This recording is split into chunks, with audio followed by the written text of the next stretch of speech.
Tout d'abord, on a beaucoup de respect pour l'Afrique du Sud, puisque comme vous l'avez signalé, c'est la dernière équipe qui nous a battus après le mondial, et la première et la seule. Maintenant, voilà, on ne se dit pas qu'on est dans une position favorable, au contraire. On a vu les matchs précédents, il y a des surprises, il y a des équipes qui confirment, d'autres qui ne confirment pas.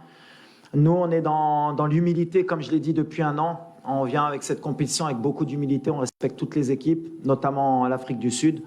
On sait que c'est une équipe qui va nous poser des problèmes, mais en même temps, on vient aussi avec notre confiance, comme vous l'avez dit. On est demi-finaliste de la Coupe du Monde.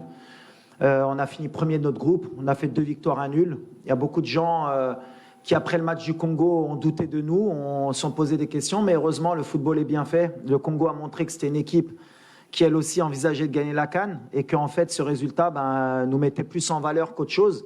Et peut-être que ça va faire relativiser un peu les commentaires d'avant-match. Mais la réalité, c'est le terrain. Tout ce qui est passé maintenant est passé. C'est des matchs à élimination directe.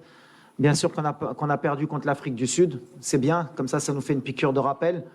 Même si c'était un autre contexte, une autre équipe, ça n'avait rien à voir avec aujourd'hui.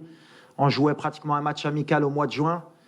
Il n'y avait pas tout notre milieu de terrain. On a essayé Ziyech au milieu. Il n'y avait pas notre gardien de but. On avait des ailiers qui ne sont pas là aujourd'hui. Autre contexte, autre match.